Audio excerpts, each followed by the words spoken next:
much for joining us. My name is Tom DeCord, and I'm the CEO and co-founder of EdTechTeacher, and I'll be moderating today's Leadership Roundtable.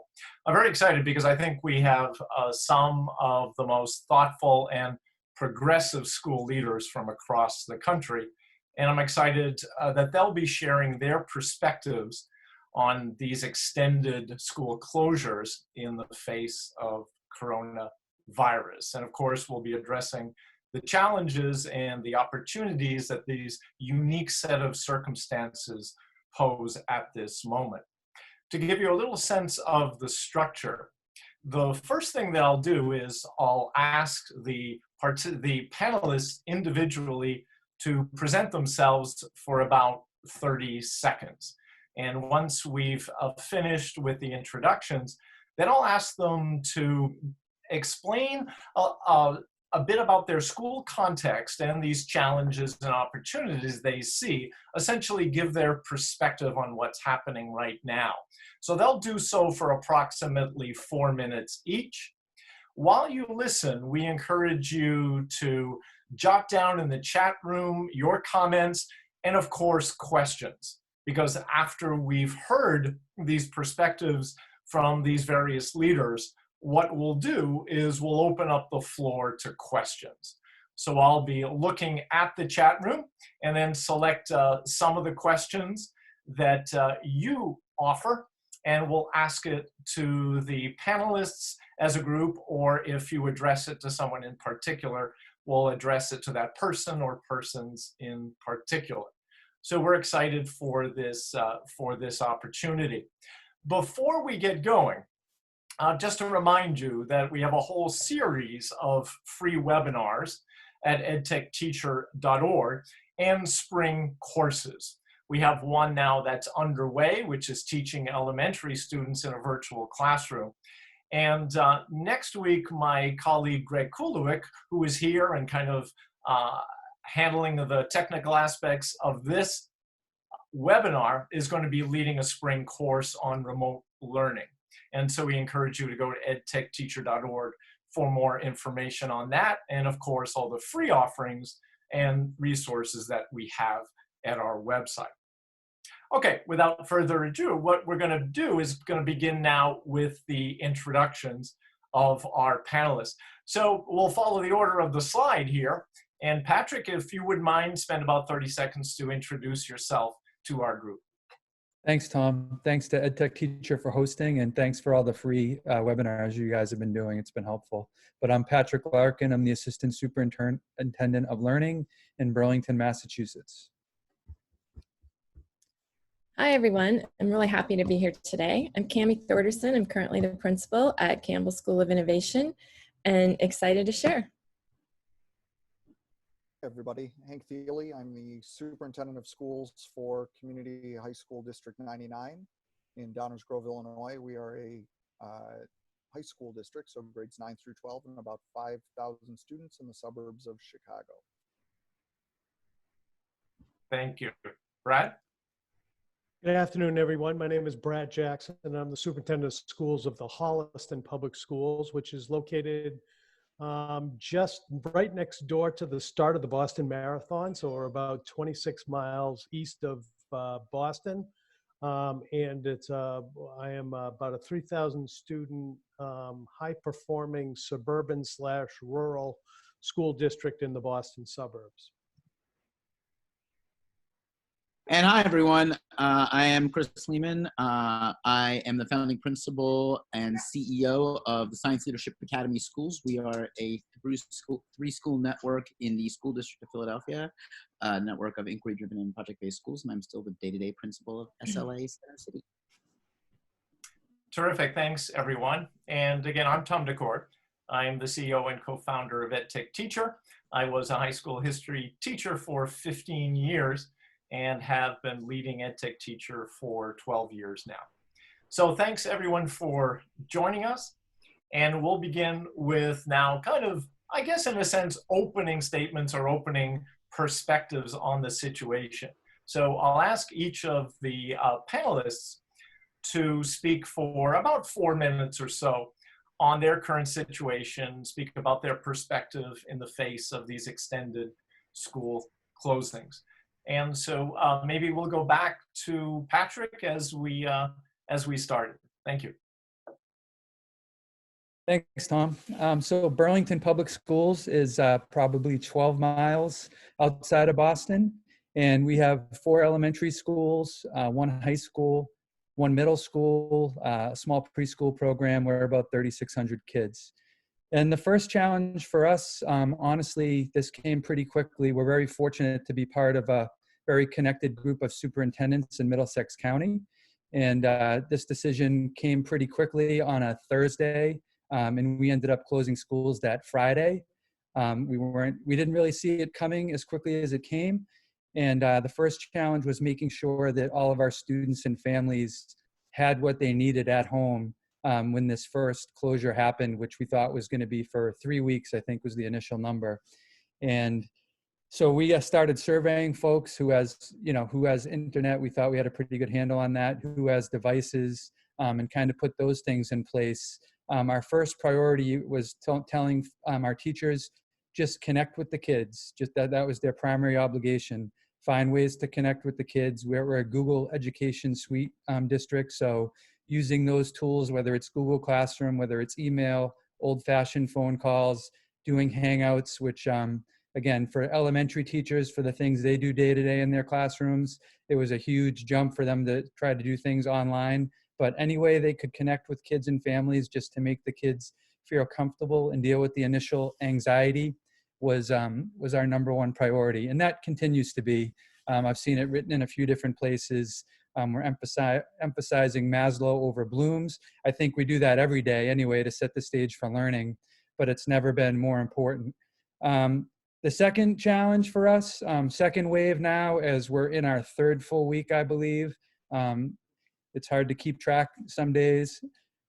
This is a health crisis and not an education crisis, and I'm stealing that wording from one of our colleagues in Massachusetts, and we have to remind our families of that as well. I heard Justin Reich say on a webinar earlier today that I was on with him with some folks from Massachusetts, like, this isn't about a race to see who can get the most credits during a pandemic. We have to really put some things in perspective for some of our families.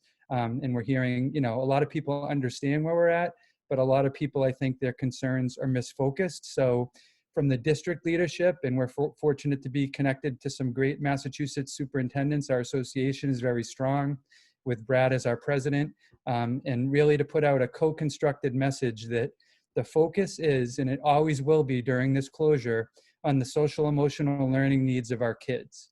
So with that in mind, at the elementary and middle school level, we've gone to choice board activities that we publish on a website that we created. And there's not a huge amount of choices, but there's some choices for the kids. There's a reference point they can go to, and our teachers are still reaching out, and connecting is the number one rule for us. We want them to connect with kids, not worrying about everybody creating individual lessons for their individual classes. That would create an equity problem. I think what you all understand, educators understand, and I think most people understand when they think about it, but the equity issues are being magnified more than ever right now. And in our school district, if we have a single 1st grade teacher living at home who can do everything and beyond for her kids, and then you have another teacher who's living with her elderly parents that are both compromised, there's 2 different scenarios there that are going to happen for those groups of kids. And this is a Burlington perspective on this, and the equity issues outside of Burlington are magnified 1,000 times. I realize that. But so those types of issues for our kids, we want to do the same thing with grade 1, grade 2, grade 3, have a common reference point, and again, just support their SEL needs. I don't want to go too much longer, but the last thing I want to say, which I heard on a podcast today, we're all operating on the adrenaline right now that we feel when these things come on, the initial part of these crises. And we're going to hit that wall, and we're not going to have that adrenaline moving forward as these weeks drag on. And we really have to focus on giving our kids and the families the tools to deal with this. They need to see this coming. They need to prepare for it. And honestly, the last thing on my mind is credits and academics right now. Thank you so much, Patrick. Cami? Sure. So let me fill in a little context of where I'm at. Campbell Union School District is a small K-8 district here in the Bay Area. Campbell School of Innovation is a school that is only in its second year. I stepped out of the Director of Innovation and Digital Learning role in February to take over principal of the school due to the fact that the principal had to leave unexpectedly due to some family things.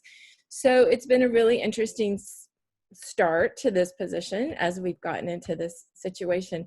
I will say, being a design thinking school, we have a very nimble mindset in our staff, and we are sort of built for change. And we've been able to pivot somewhat quickly, which is probably not the norm for a lot of schools in our district. But we have been really careful to craft some agreements between our staff about how we operate, and we have some failure agreements, so we are willing to risk and to move forward. And so it's been amazing to sort of watch the staff sort of just become self-directed and own it in the last few weeks. And we were just told yesterday that we are not opening for the rest of the school year. So we have some challenges ahead, not only of how we re-enter in the fall, but how do we close out this year in a meaningful way for our students.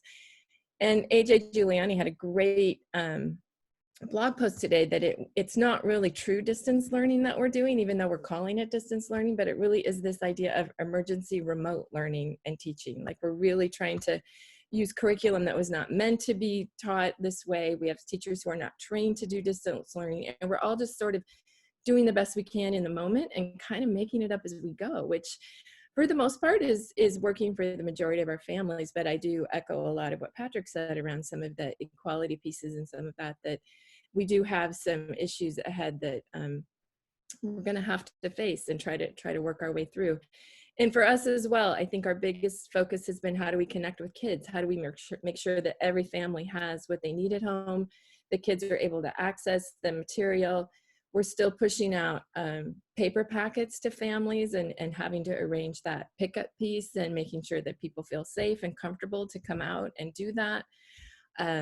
We talk a lot about, quality over quantity. Like, our parents are feeling very overwhelmed and not sure how to handle everything that's happening in their household. So how do we help them with being really specific in learning targets and supporting students, but also making sure that they also are feeling like we're giving them valuable things to do. So I guess our biggest challenge is maintaining that school community. We're only in our second year as a school. We are currently K-5, building out to K-8. And we knew year 2 would be the sticky year and the hard year, and that is without the coronavirus. So we're really trying to support that social emotional component for both teachers and families. On the positive side, I think we're seeing our students become more self-directed. We're watching our kids do some amazing things at home that maybe they wouldn't have been able to do at school. And I guess one of our questions is, like, how do we capture that learning, not just in a product, but are we helping students record those stories? How are we hearing their reflection process and what they're going through and what they're discovering through this, and giving them a lot of space to sort of express how they're feeling, how it's going. The isolation is tricky. So, and then a second opportunity I think we have is, how do we work with our parents on mindsets around learning? Like, this is a great opportunity for us to help them sort of understand learning in a different capacity, and for us to sort of say, this is how we're changing school. These are some things we'd like to see continue in the fall. And you're getting a firsthand look at why some of these changes are necessary. So while we can't wait to, come back, we hope we come back not just, better, but there's a lot of new that comes back as well. So lots of challenges, but also some great opportunities in this. And we'll see if we can dig into those and make the most of those. Thank you so much, Cami. Hank, would you go next? Sure. So in District 99, one of the things we're really proud of is that about 5 years ago, we feel like we were one of the first districts to completely close what would be considered as the homework gap. We made sure that our students were provided the same resources at home as what they have at school. So every one of our students has a device. We use Chromebooks, but we also close the internet gap. So every one of our students has access to internet home, either through what their parents provide or by what we provide in the way of hotspots. So our school district was uniquely prepared, I think, in a lot of ways for the crisis that we're currently in, at least in being able to get resources to students. So it's been interesting over the last month to see how this all develops for teaching and learning in our school district. On March 13th, we chose to close down school as a county-wide decision, which was shortly followed up later that day by the governor closing all schools in the state beginning the next week.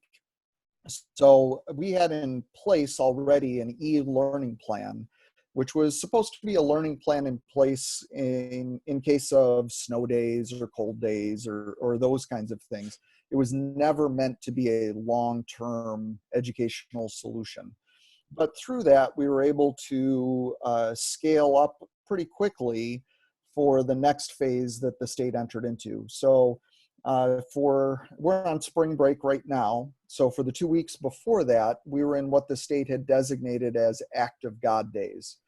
And the expectation from the state was that learning continued moving forward. They called them continuity of learning days, and left a lot of latitude up to schools.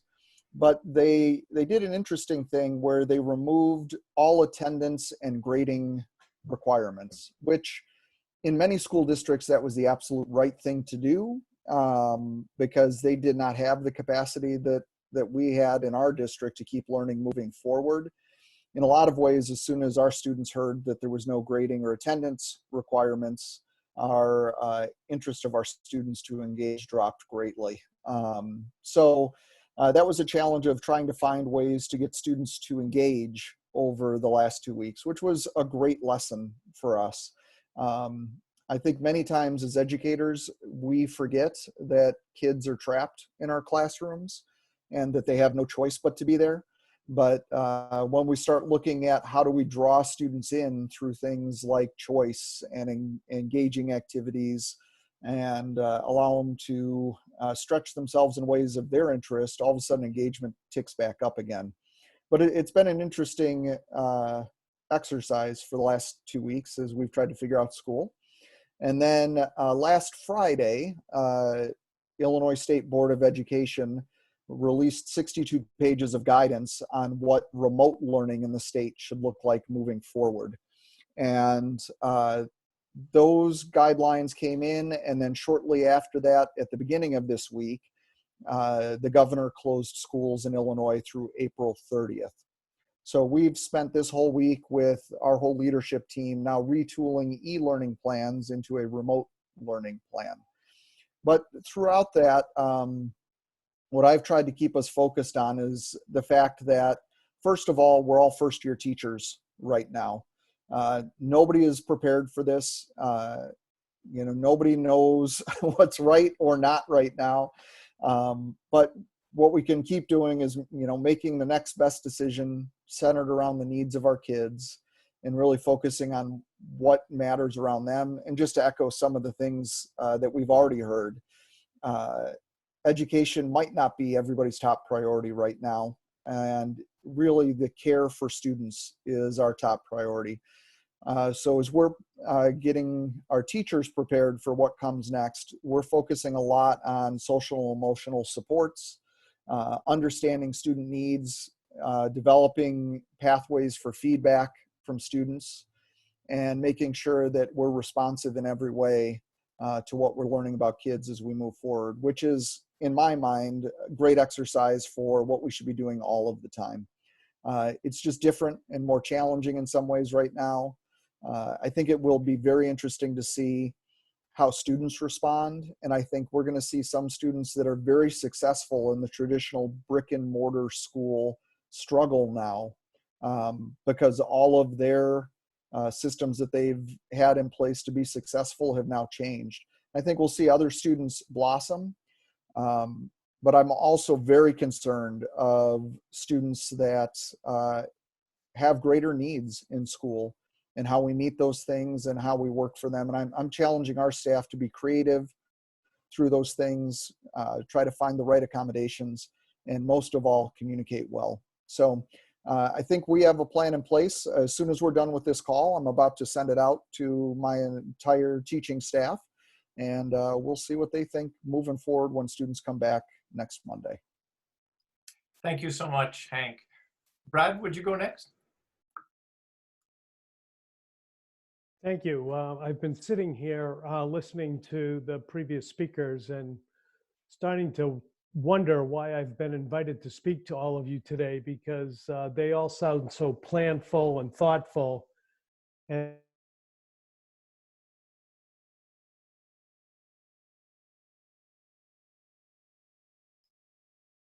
Unfortunately, we've lost your As audio, Brad.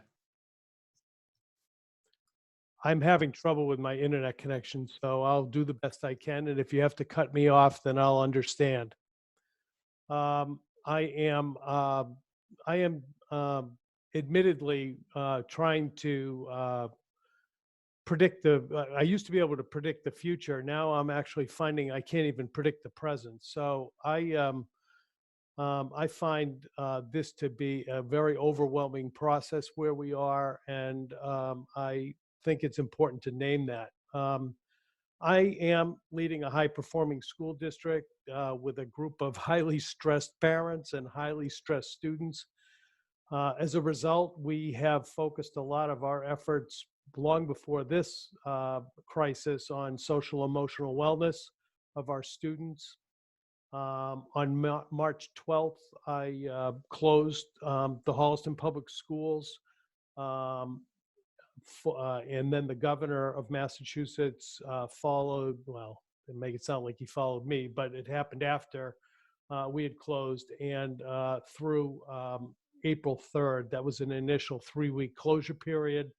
I think we all originally, or many of us originally, saw that as an opportunity to take advantage of this time and not, instead of focusing on content, focusing on deeper learning, focusing on perhaps doing some interdepartmental projects, focus on basically doing many of the things that we wish we could do if we didn't have to cover the curriculum. And that, so we focused initially on enrichment, what we called enrichment only. And that was going pretty well until the governor early, about a week and a half ago, said that we were going to be closed through the first week in May. And that's when my high performing parents and high expectation parents, particularly my high school parents, basically freaked out and said, "Oh my God, what's going to happen to my student?" And this was while my K-8 parents and students felt we were in a good place, my high school is it runs on a semester schedule, which is very unusual in Massachusetts. So my students at my high school on May 12th were essentially about 25% of the way through their full year content. So they take 4 courses for half a year and then 4 courses for another half a year. So those students were essentially only 25% of the way through their content. And that was really causing a lot of anxiety. And I ended up, and perhaps I rationalized this and perhaps I didn't, but we have ended up pivoting, and we have adjusted our plan moving forward, which we're rolling out today as well, and we'll begin on Monday. And our plan for our high school does allow for teachers to add new content to their teaching. I think that will calm a lot of the fears in my community, but at some level I feel like I was making a Sophie's choice. Was I sacrificing the students who were struggling, who weren't ready to learn for various reasons? am I sacrificing those students at the expense or serving the high, what my school committee calls my high flyers? Was I sacrificing my students who are struggling at for my high flyers? And I'm very open to that argument, and feel like we did the best we could with the situation we had. I do. So it'll be interesting to see how things revolve after this. We're starting to get the sense in Massachusetts, perhaps, that we will not be returning back to school on May 4th. And all of us are starting to plan for that once we get this next phase out. But at this point in time, we are planning on now a 7-week closure, and I've changed plans now twice in those 7 weeks. Thank you so much, Brad. Chris, would you go ahead? Thank you.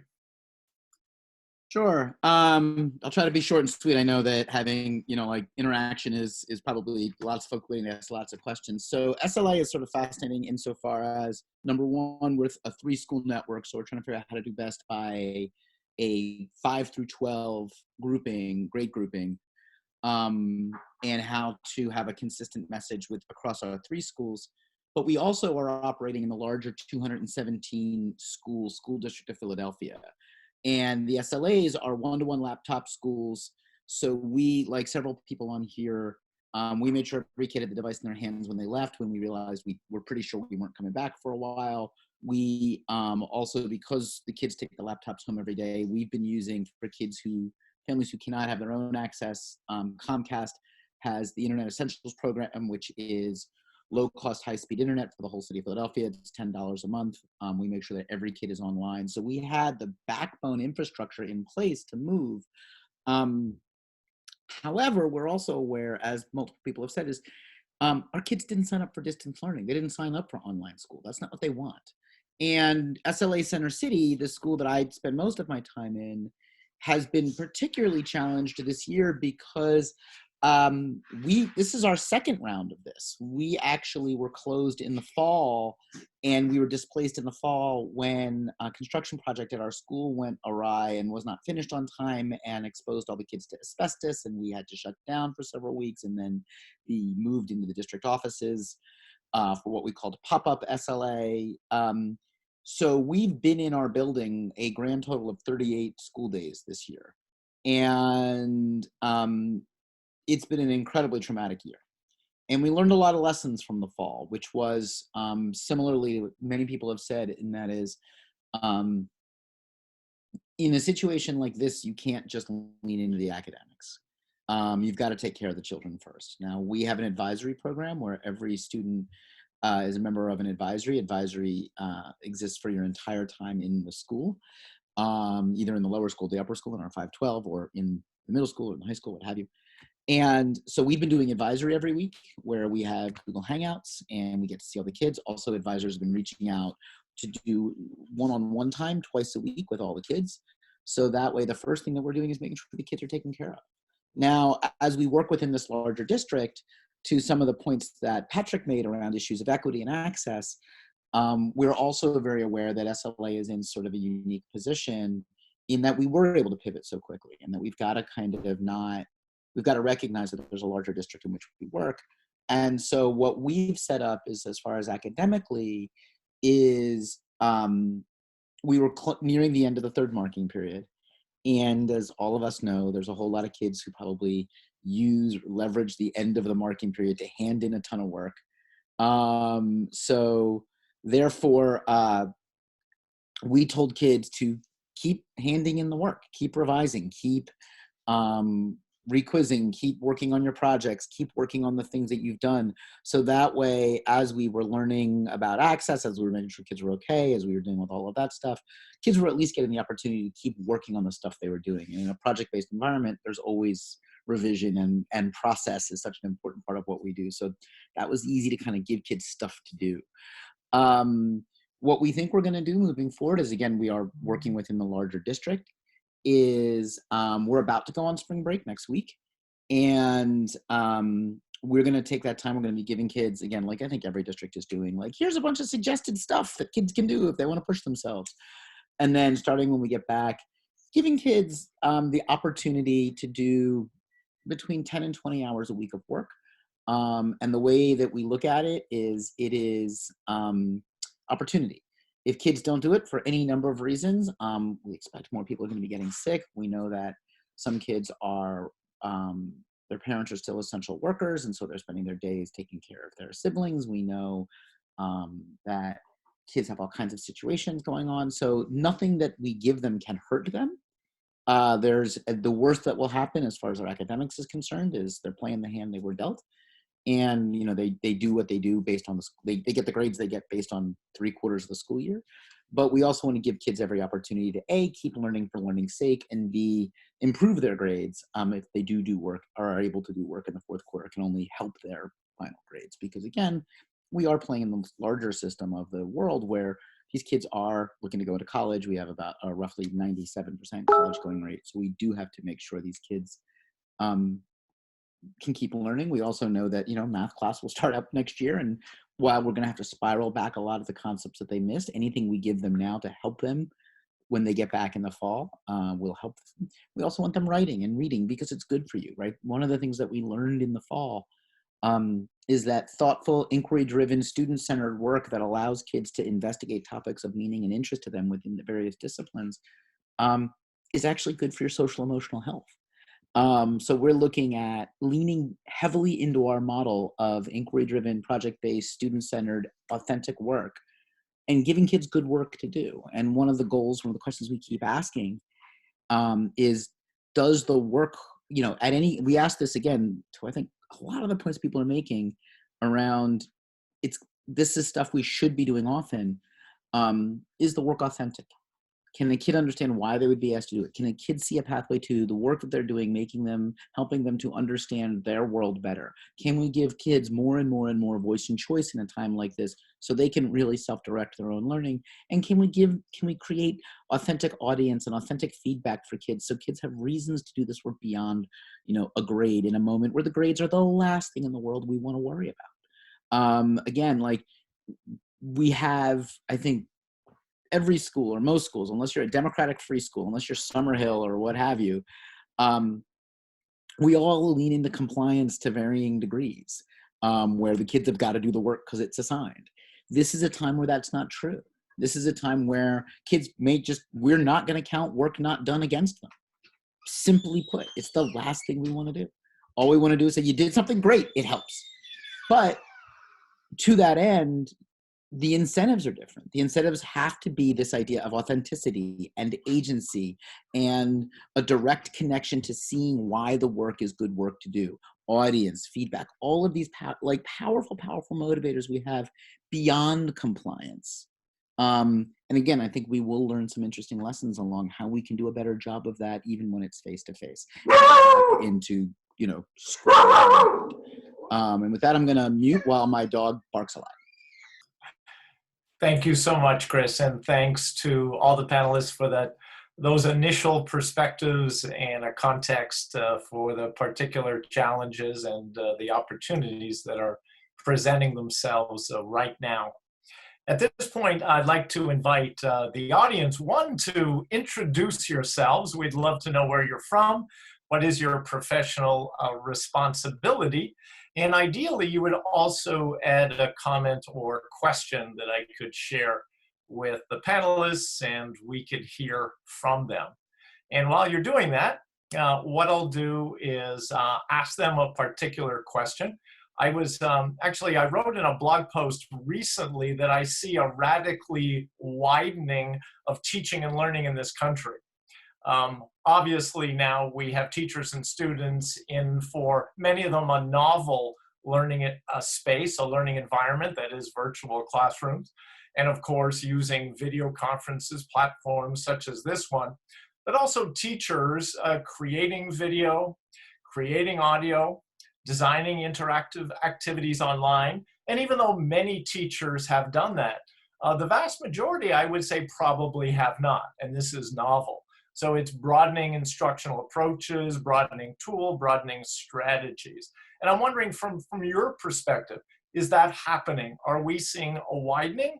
And do you think that changes, if they're happening, will persist beyond these extenuating circumstances?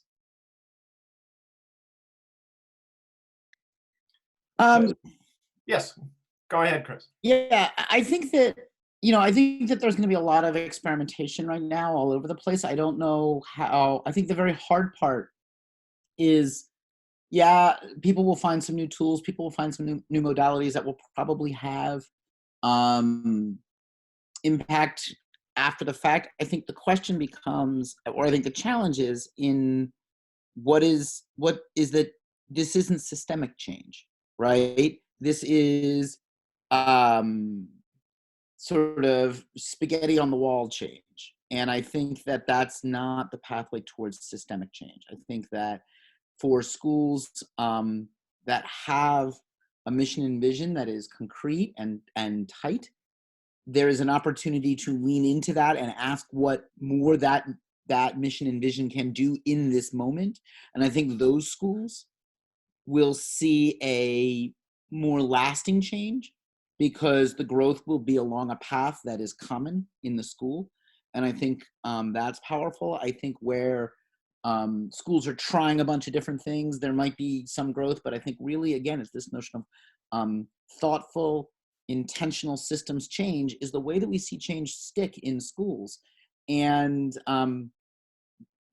in too many places right now, this is not that.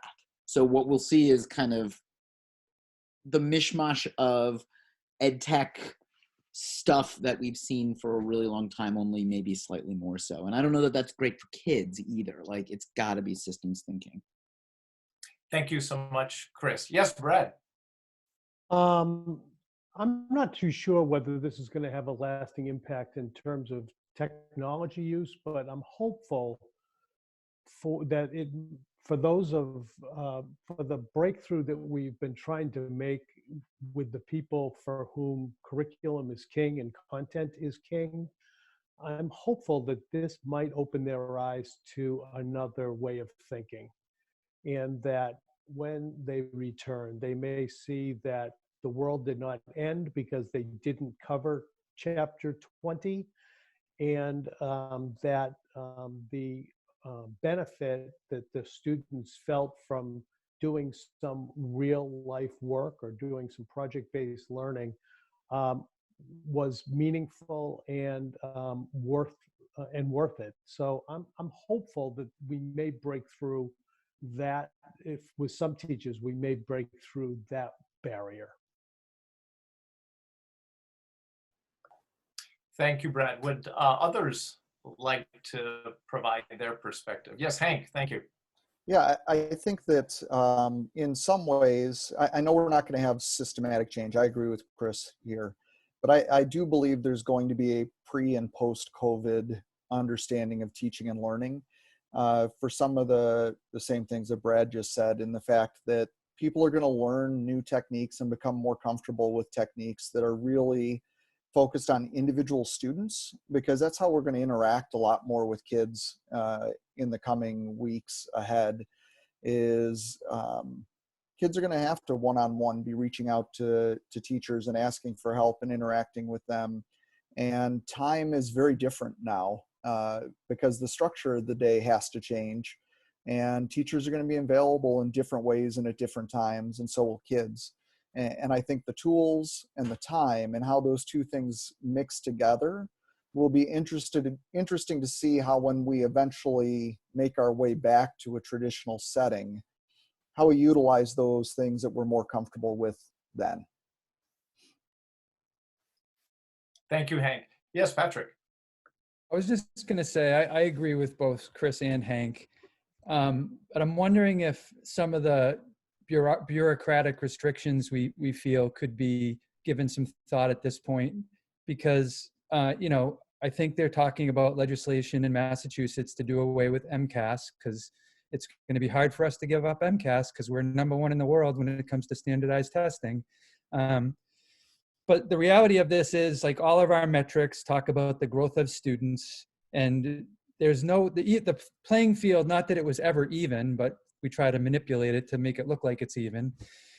It's been flipped now. We can't compare kids next year to where they started this year or the year before that.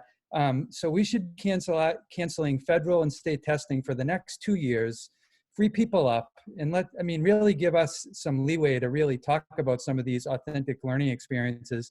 Not that you can't do it within the framework, but a lot of us have trouble trying to preach this to our communities and to get momentum with this type of learning when people are looking at the newspaper when they publish test results. Like, one of the best things that could come of this is the end of standardized testing.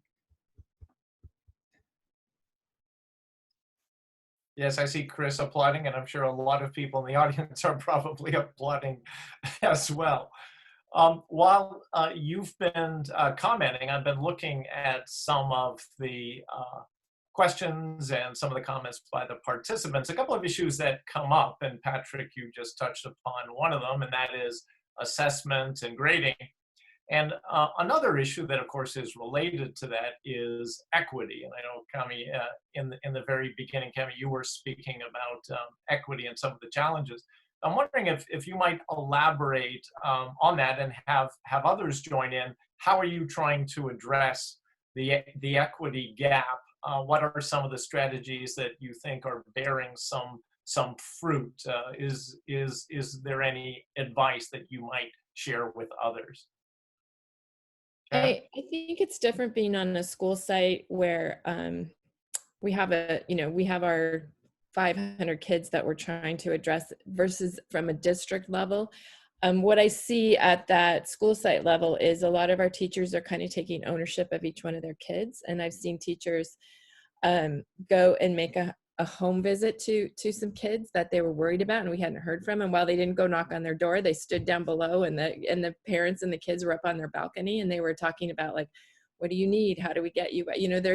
There's that outreach piece where our teachers are sort of really going to some heroic efforts to connect and make sure their kids are getting the support, knowing that in the end we can't, we're going to have kids that aren't going to have the same experiences. And so I think for us, that is part of our planning for that reentry piece, is like, how are we going to bring back our community and work with kids where they're at, because they're not going to be in the same places where they left. And we're going to have some kids that have jumped way forward, and we're going to have some kids that have been left way behind. So I think we're going to have to really be strategic in how we look at that reentry piece.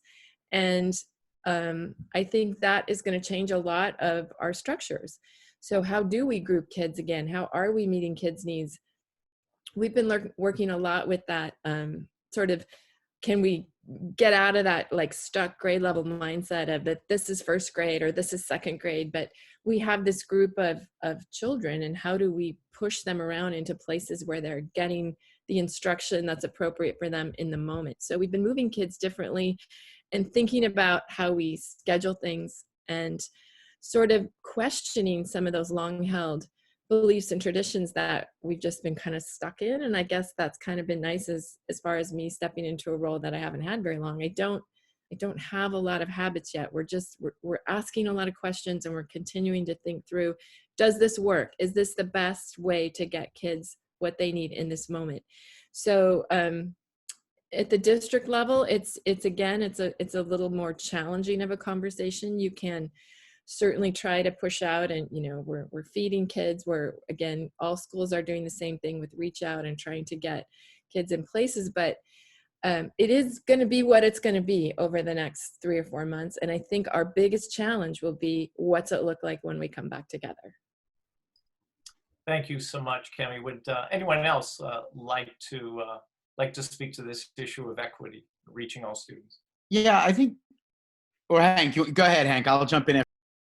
All right, thanks, Chris.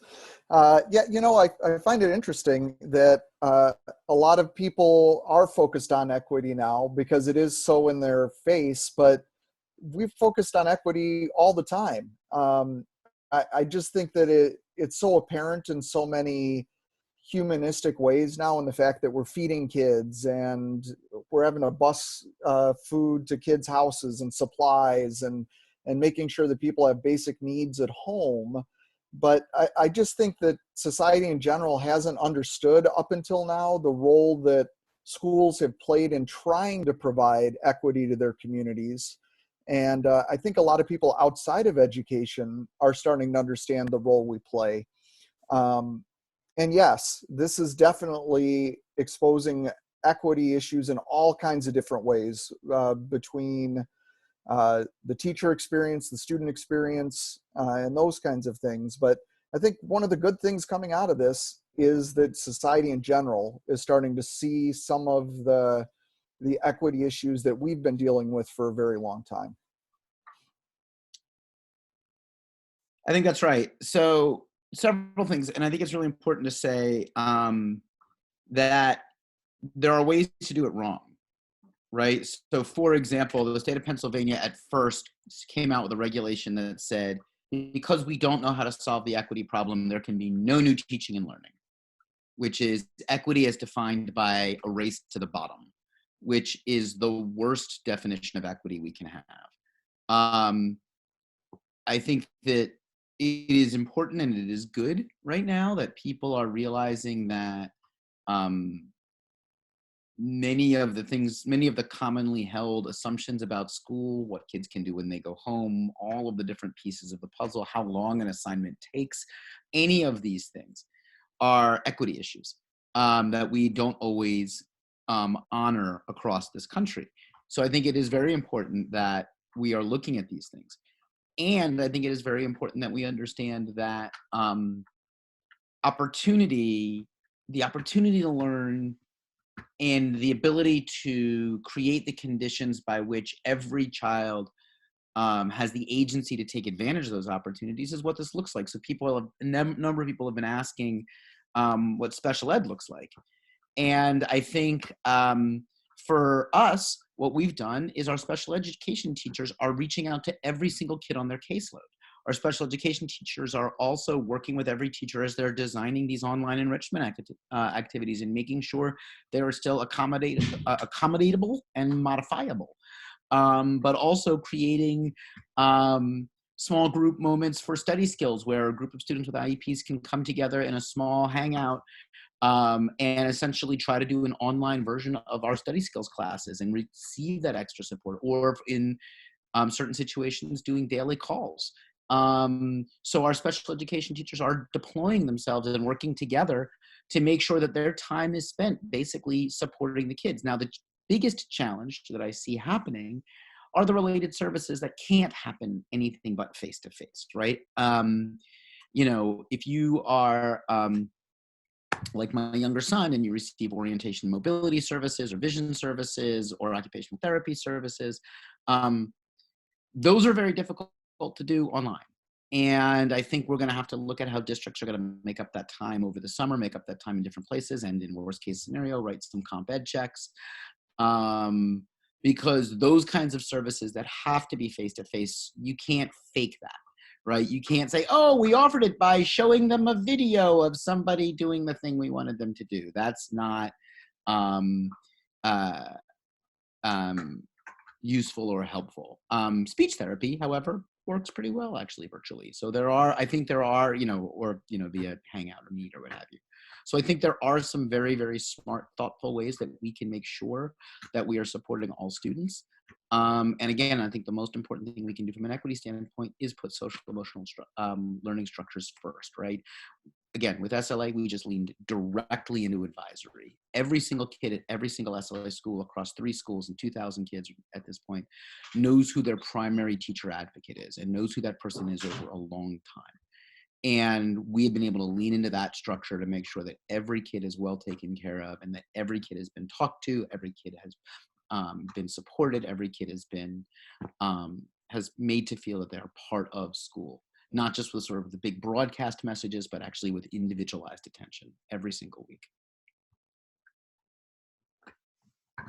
Thank you so much, Chris. Would anyone else like to speak on this subject of equity? Well, a closely related issue, and I haven't forgotten about assessment and grading, but a closely related issue, of course, is SEL, and providing the SEL, the social emotional learning supports that our students need, to sort of providing them with a holistic approach to their development. How is this being adjusted in your particular school or school districts? What are the strategies that you're employing, and what have been the results so far, according to you?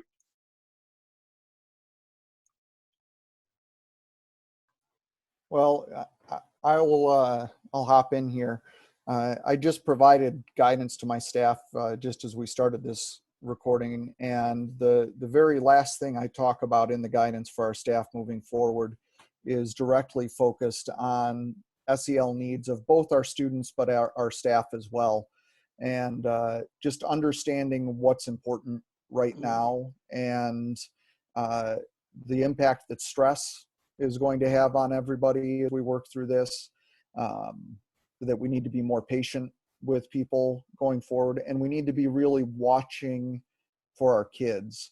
So this ties into the attendance and grading piece that I know we're going to move to, but one of the changes we're making in attendance is that our students are checking in that they're engaging 4 days a week, and that's our attendance for kids, is self-check-in. And then on Friday, our teachers are recording the same thing for students as they've seen them check in over the course of the week.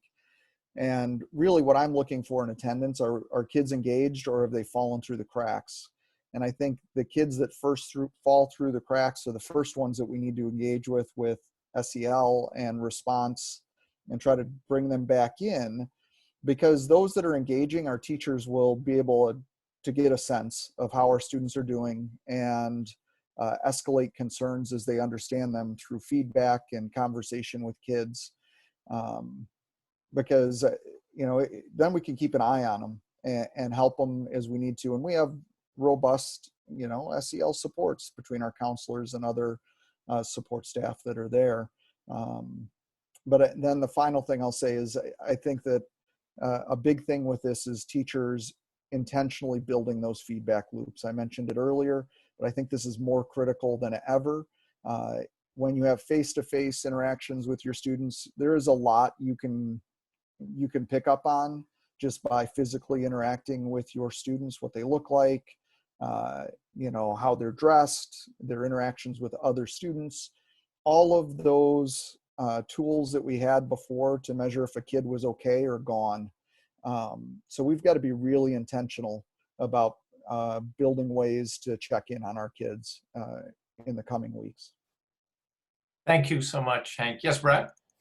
I think Hank made a lot of great points that should exist in most places. One other thing I'd like to offer is that in my community, we can, because we're a little smaller, we meet every other day with our school resource officers, our police department, our youth and family services group, which offers community counseling services, as well as all of my counselors, to go over families and needs issues. I'm sure many of you are exhibiting, it's kind of the dark secret of this whole thing, but my police department has reported to me that domestic abuse calls are increasing, and probably will continue to increase as we continue to stay in as families continue to stay in tight quarters, and alcoholism and other issues start to really blossom. So just those connections with community organizations, such as the police department, so that we can keep an eye on families and kids that are in crisis, I think is a really critical piece to this as well.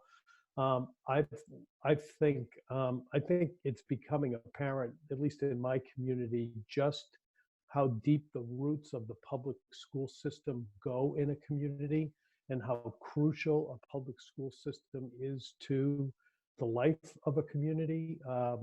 From feeding kids when they're hungry, as somebody says, hitting the lower parts of Maslow's hierarchy. Public schools are doing that across the nation, and I think that piece we have to keep track of as well as we connect with our other service organizations in our community to service families in a more general way before we even start talking about teaching and learning. Thank you so much, Brad. Anyone else on this topic? Then what I'll do is I'll transition here to assessment. Obviously, with these unusual circumstances, many teachers are now pressed and trying to formulate effective, accurate ways of assessing the progress, the actual learning that's transpiring in these virtual spaces and students working on their own. So what has been your approach to assessment and evaluation? Is there a tilting of the balance that has been predominantly more on formative assessment, the cumulative result? Is there maybe a change in balance more towards formative assessments and being able to evaluate progress day by day? How do you see the situation evolving? Chris? Yeah, so I think again, like for me right now, I think grades are the least important thing, right? Except for the fact that it's an equity issue for a school like SLA, which teaches 65% children of color, and over half our students are free and reduced lunch. Over a third of our kids will be first-gen college attendees. So therefore, we can't ignore grades to the detriment of kids. So that speaks to this notion of making sure that we're giving kids every opportunity to raise their grades during this time and zero chance of lowering them, right? So nothing but positive impact on grades during this time.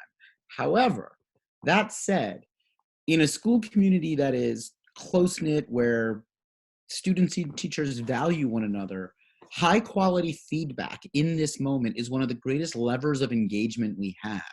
So the ability for teachers to give meaningful work and then give meaningful feedback for kids to be able to revise and reflect and grow beyond assessment in any sort of summative way, I think is an incredibly powerful piece of a learning community right now. And I think that is absolutely one of the high leverage points we have to keep kids engaged in school, right? And also to that notion of feedback, not just being teacher-student, but peer feedback, community feedback, creating opportunities for students to have authentic audience, whether that is through something like what we're doing with SLA Presents, where we are showcasing student work and interviewing them about it and publishing it to the wider world, whether it is kids creating podcasts, whether it's kids publishing in any number of formats. That ability for kids to be able to have authentic feedback, both from their teachers and from the wider world, really, really stands out as a high leverage point to keep kids engaged, involved, excited, and honestly feeling good. And again, that making sure that Venn diagram of academics and social emotional actually has some overlap, so that way the academics are seen as something positive and good in kids' lives right now. That's so important, and feedback's a big part of that. Thank you, Chris. Others?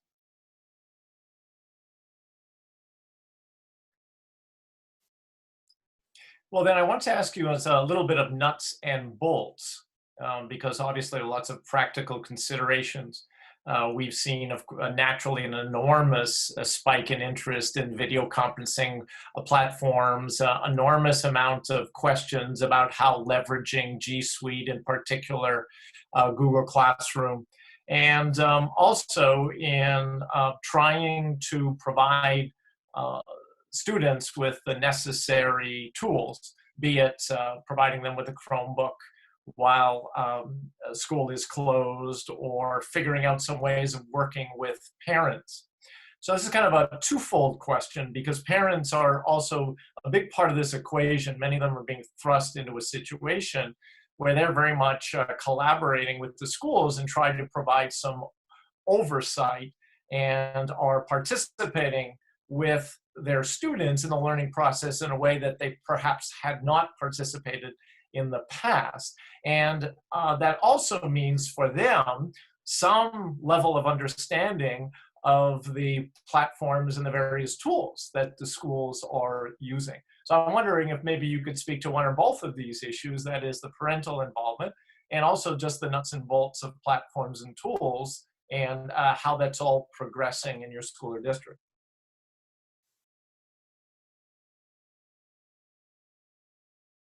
Well, Yes, I just Brad? want to start. I just want to start by saying focus on a small number of tools, especially when you're dealing with the younger students and their parents are the ones that really have to access them to help get them on board and so forth. So again, we're trying to stick with G Suite. We have it. I'm not saying it's the best or the worst, but that's what we have available to us. So we're trying to really reinforce the skill set there with staff. I know a lot of them asked for Zoom because it's a little bit of a nicer interface, but I've also seen a lot of privacy issues, concerns with Zoom. So I have a bigger question about whether any of us should be using that with kids at this point. I've even seen articles about if you have the education version where some data may be going, which I don't know if it's accurate or not, but maybe some others here know. And the other great tool we have for elementary classroom communication is Seesaw. And people are really using that a lot more. I get feedback on the number of interactions. With each of our elementary schools, it's over 1,000 this week, interactions with teachers and homes. So at least seeing those connections is good. So again, I'd say keep it simple and really encourage teachers not to go off the kind of menu of what you have inside your district. Don't sign kids up for free things that are available now. Just have somebody in your district that kind of can be the clearinghouse for things. And that's, again, another random equity issue that I have. I was on a call earlier in Massachusetts today with a bunch of folks, and they're like, well, our tech directors, take care of this. I'm like, well, not every district has a tech director. So just little things like that we have to keep in mind. And anyway, I'm going to digress if I keep going. Thank you, Patrick. Brad, you wanted to say something? Oh, sorry, go ahead. Actually, I was going to address the other question about parent as teachers. So if we want to keep talking about technology, I can circle back to that. Sure, Chris, you want to go ahead? Sure. I was going to say, that said, there are some companies out there that I do think are trying to do it right now, that are really trying to be on the side of the angels. I agree 1,000% with Patrick. Now is not the time for a million new tools. It will exacerbate a lot. That said, like, Newsella is just as one company, for example, that has really just said, how can we help? What can we do? And I think that they're on the side of the angels on that one. And so, I think it's good to shout out the good actors when they do a good job. And they're one of them that I think is really doing it right. Thank you, Chris. Others? So a couple of issues kind of on our plate right now. One, a relationship with parents. I'll circle back to that. So if you have any comments about building that relationship and helping parents so that they can help their students and sort of building a stronger, tighter community and collaboration. And also the teachers themselves. I mean, we've seen 20, 30-fold increase in the number of questions, the participants in our free webinars, and I think it's pretty obvious that they are nervous, they are uptight. There's this sudden transition into, for many of them, is a novel learning environment. They feel overwhelmed, and so I wonder if you could speak to support for both parents and also for your colleagues, for your faculty. Sure, I'll hop in first, and then everybody can add on. But I'm going to just speak directly in the fact that I think giving people clear expectations and understanding of what's going to happen, things like schedules, communication protocols, and just expectations. How much time a week? What should it look like? Where can you go if you need help? I think those basic guideline things for everybody involved, whether it's students, parents, or the staff members, is really essential right now. And I think you can really see right now as you look around the neighborhoods around you, districts that are doing a nice job of communicating all of those expectations to everybody are probably pretty successful right now, regardless of what digital tools or anything that they're using. And those that are having a challenge communicating what the expectations and schedules and processes are probably struggling right now. Thank you, Hank. Others?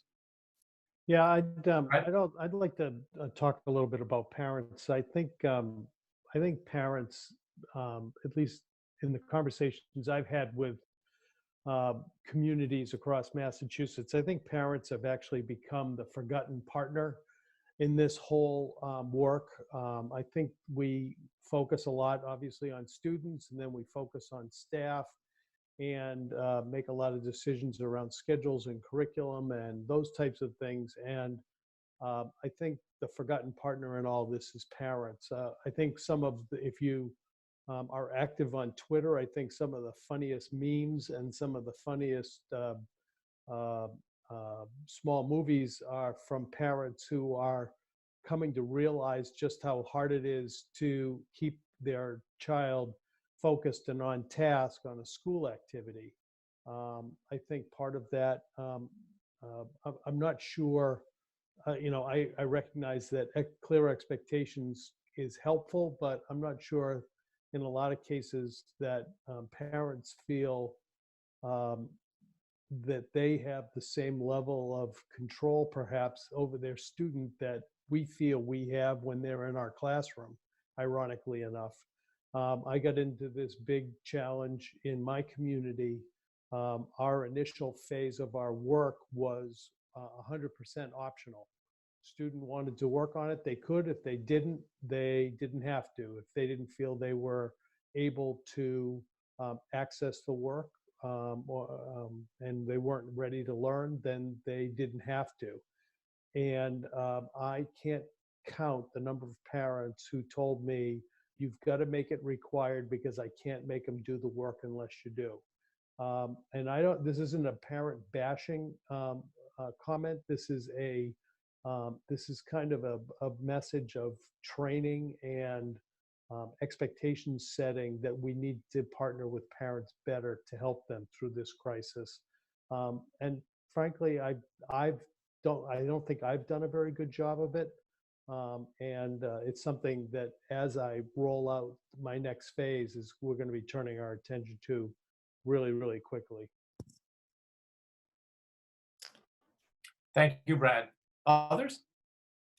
I know a lot of our teachers have been doing what they call office hours, and they've been opening up like an hour in the afternoon, and some of them have been hosting some parent meetings in the evenings, which have been really helpful. One of our kindergarten teachers did a parent meeting like at 8:30 after she knew kids had gone to bed, and she said it was amazing that parents just really needed to connect with each other, and they needed to just share that moment, and sort of it was almost kind of cathartic for her community, because parents were just relieved to know that others were feeling the same way, that they were, in the same situation. And it was just a nice check-in, and she was able to sort of, talk to them about what they would see and how she could support them. And then at the same time, they were just grateful that she was there. So we've had some good conversations with parents in that, and teachers have been really gracious with their time and letting parents have access to that information and just being able again to communicate with each other.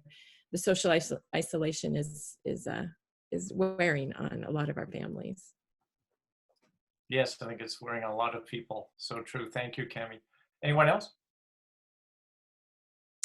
At this point, let me just say to the audience, hey, we would love to entertain your questions and your comments. So please add them to the chat room. And just to let them know, the panelists know, towards the end, I'm going to ask you to think about your closing remarks and what really is the most important message that you would like to leave today with our participants. So towards the end, I'm going to ask you to speak for maybe 30 seconds on that critical message you would like to leave with people. So what we're seeing now is a situation where a lot a lot of tests are being suspended. We have standardized tests being suspended, and a lot of us, I think, are very excited about that. Are you having discussions about new types of evaluation, new types of assessment in your schools or districts? Are you having new discussions around things such as COPA compliance in light of this new reality? Or are you now discussing topics that perhaps are important but have been somewhat on the back burner? So what are some of the conversations now? What are some of the topics now that are being emphasized? Perhaps they've always been there, now it's being emphasized more, or that's something that's been tabled in the past and it's now coming to the forefront. How are conversations changing in your school and or district?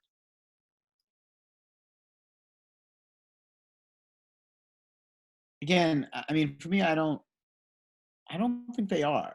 I think, I mean, I think one of the things that this is illuminating, I guess, is your school culture is your school culture. We learned that this fall when we were displaced, and that is, when we were in profound crisis. For us, we have a school-wide rubric that we use for every single project. We're a project-based learning school. We're leaning heavily into this model that we've had and saying, how can we simplify it to do it online? I think some of the things that we ask ourselves, how do we make sure our work is always accessible? How do we make sure that we give, that we don't give complicated work instructions so that way kids can do complex work? That takes on, what's interesting is there's a shifting of importance in these moments, right? Like where we always talk about issues of high agency work for kids, work that allows kids to tap into their own agency. That takes on even more importance now. We always talk about kids' ability to reflect and revise. That takes on more importance now. Things that take on less importance is the schedule, right? Like that's not as much. But I think in all of those things, again, the fact that, many of you have been to SLA, the fact that we talk about the fact that we teach students before we teach kids, before we teach subjects, that is more important now, but that remains super important. So I think the trick is in moments like this to figure out what is your authentic culture and how will that sustain you, right? What pieces of that do you have to bring to the fore to be sustaining in these moments? If you suddenly try to be something you're not, you're taking a crisis moment and making it harder. I'm going to double down on Chris. Yeah, now is not the time to take on some brand new initiative or decide that standards-based is the way to go because it works better when we're remote. You've got to be true to who you are. I'm asking my teachers to pare back and find what is critical, what is essential, what is the heart of learning for the last 7 weeks of the school year. And it shouldn't look like it has in the past, but it shouldn't be some crazy new idea. And once you determine what is essential, then maybe you can get a little bit creative in how do kids demonstrate learning now? Okay, maybe it's a time where kids documenting their learning through video is better than a multiple choice test. Hey, that's always been on the table, but now, okay, what are you going to reach for that is the best way to understand if kids' learning is moving forward on those critical and essential tasks, and let the rest go by the wayside, because less is definitely more right now. Thank you, Hank. Thank you, Chris. Anyone else? A question came across. Do you think this period is going to lead to a quote unquote renaissance here for education technology? In other words, having all of these educators, having administrators and parents and other community members thrust into this virtual learning environment. Is this going to prompt a rethinking of the role of technology in education, or will this simply be a blip? And once we're back in classes, whether it be later this spring or back in the fall, it will just go back to the way it was. Chris? I hope it does the opposite. I hope it revalues how important human beings are. how important face-to-face is, how important listening is, how important authentic progressive education that empowers every member of a community is. And I think if we're able to say what were the tools that helped us do that well, then great, those tools should rise to the fore. But man, like at SLA, we miss the classroom. We miss being together in a room. And the tools that let us do the things that we do better, that let us be more authentic, that let us be more inquiry driven, that let us create more pathways for kids to create and reflect and publish and share. Sure, yes, but let's make sure that what comes out of this time more than anything else is a revaluing of how important it is to be in the room together and to make that time meaningful. I actually want to double down on what Chris said. I actually think this is going to help put technology in the proper place in education and make sure that people recognize that technology does not replace face-to-face teaching. It supplements it, it improves it, it allows teachers to do more, but relationships and connections are the essence of what we do, and those are best served when we are in the room together. And I think kids are going to be so happy when they return to school.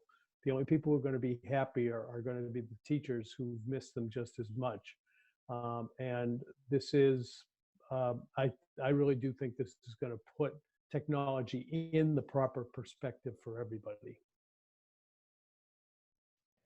Can I triple down on something? Chris, anyone else? Is it possible to triple down on something? Because that's what I'm about to do. I think what we're going to really realize through this is that a lot of these EdTech tools, a lot of it was kind of candy and show. And really, it's the skill of the teacher driving the tool that is far more important than the tool itself. And that's going to be really demonstrated through this. Teachers that are amazing teachers can use any tool to make that work. And what those of us in EdTech have said for years is that technology tool only amplifies the skill of the teacher. And you're going to really see an amplification of this when the teacher is required to be working through these tools. And our great teachers are going to continue to be great teachers. And they're going to be, once again, thankful to be back teaching without those tools whenever we can do that. Thank you. I said earlier, I see some widening in teaching and learning with the introduction of what for many teachers are novel tools or novel platforms. They may be discovering new things about their students. There may be some new performances of understanding that we're seeing on students in these environments.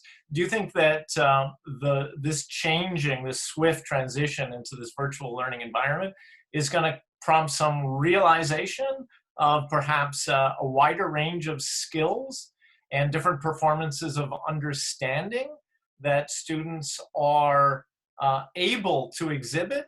Or will they say, no, let's just go back to the way we were teaching before and kind of disregard anything that they had seen in this virtual learning environment?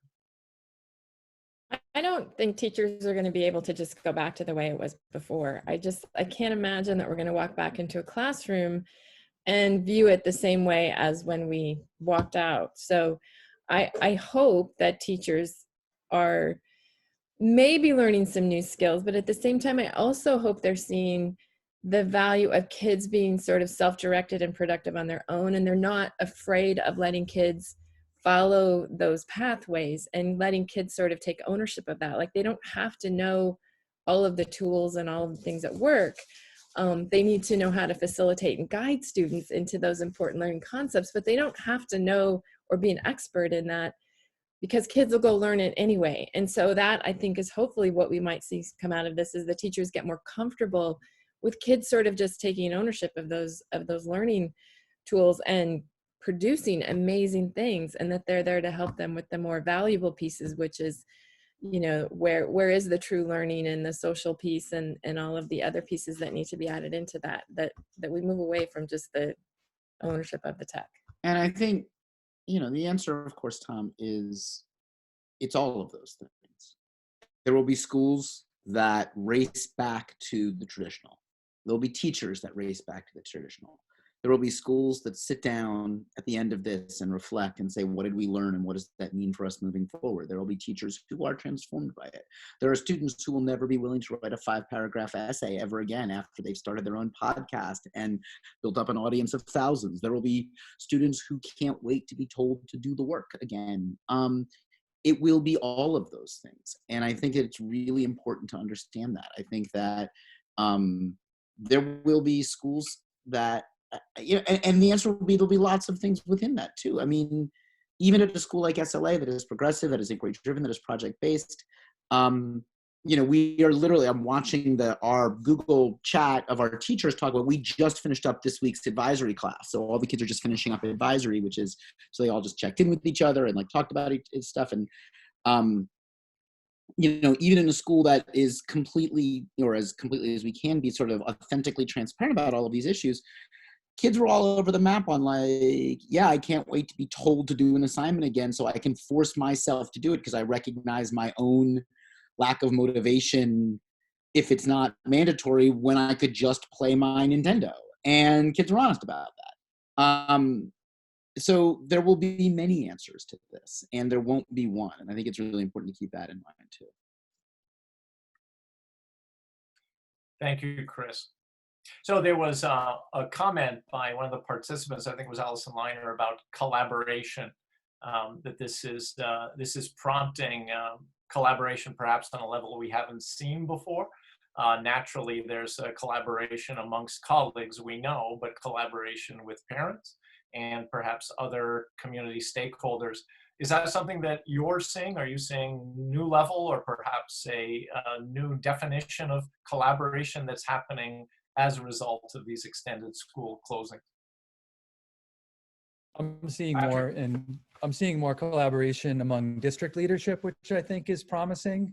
And again, I just want to encourage, you know, Brad and the association have been so great. You know, I've been fortunate to hear conversations with the commissioner behind the scenes, and the work they're doing is tremendous. But we still have folks that have more resources. They have huge curriculum teams behind them, all kinds of tech support in their district. And these are some of the districts that are going to talk about their concerns for equity. And my challenge is, if you really feel that way, share these resources with the districts that don't have what you have. Like, this is a time where we can step up. The state's not going to take care of it overnight. So share your resources. And as we move through this, there is an opportunity for us. It starts with the district leadership, filters down to building leadership. I have great confidence teachers will operate within whatever boundaries we provide for them. So if we can provide wider boundaries and more authentic experiences, I think they will start to change a little bit. But if we as district leaders don't even talk about these questions, like what did we learn from this? What should we be talking about changing? If we don't lead these conversations, very quickly and very sadly, we're going to be right back into our routines. Thank you, Patrick. I'm going to ask the panelists to think for a moment about their closing message. In other words, what really is the key message you'd like to convey to our audience before we close today's webinar. While you think about that for a moment, what I'd like to do is, first of all, thank Greg Kulowick, who's been working behind the scenes on the slides and sort of taking care of the technical aspects, and to my colleague, Gail Ross McBride, who as always does an amazing job in trying to organize and reached out to our panelists and really was working so hard on putting this together. Also a shout out to our Digital Promise colleagues. Digital Promise is a nonprofit professional development organization based in DC. We've been working with them for years now and trying to serve underserved middle schools throughout the US, and we both work on a Verizon Foundation a grant, Verizon Innovative League of Schools, and we travel to these schools all across the US, and it's been a pleasure working with them. It's exciting to see them here with us today. So if you wouldn't mind, as we began in the beginning, Cami, maybe 30 seconds, what is your sort of final closing message you'd like to convey to today's participant? I think that as long as we stay grounded in empathy, and as we move through this work, that we will make good decisions. I think it's important that we help people sort of look for that seed of opportunity within the challenges, that it's about reframing sometimes and helping our kids and teachers and our parents sort of learn that tool of reframing. And I think that we will be stronger when we get on the other side of this, both as humans, as a community, as a district, and certainly as a school. I think I'm kind of actually looking forward to what that might look like and the possibilities. Thank you so much. Thanks so much. Hank? Yeah, I think that what we take from this, hopefully, is, and I'll build a little bit on what was just said, is that really education is rooted in care. And the more that we focus on that, the better we are as teachers. And that some of the tools that we're going to develop over the next weeks and months will really be rooted on better understanding our students and getting to know what their needs are individually and finding ways to respond to those creatively. And for that, I hope that we're better for going through this exercise. Thank you, Hank. Brett? I'll close this out the same way I close out every conversation I have with my teachers or the folks on the administrative team that I work. And basically my messages are, don't expect perfection from yourself or from your others. Do the best you can. Take care of yourself so that you can take care of each other. Super. Thank you, Brad. Patrick? Thanks, Tom. I think the number one thing from my perspective is to reach out to staff and continue to reach out to your staff and your parents and your students, obviously, but I'm central office, so I don't have as much direct contact. This is not a time to under-communicate. We've been over-communicating. Be responsive. The connections you build right now with your staff and your families during this difficult time will give you kind of the power to hopefully move the agenda down the road when we get back together. But it's a huge time where you really show what you're made of as a human being. So I hope everybody can remain strong and healthy through this and take advantage. And I know you're all great leaders. So good luck through this. Thank you, Patrick. Chris?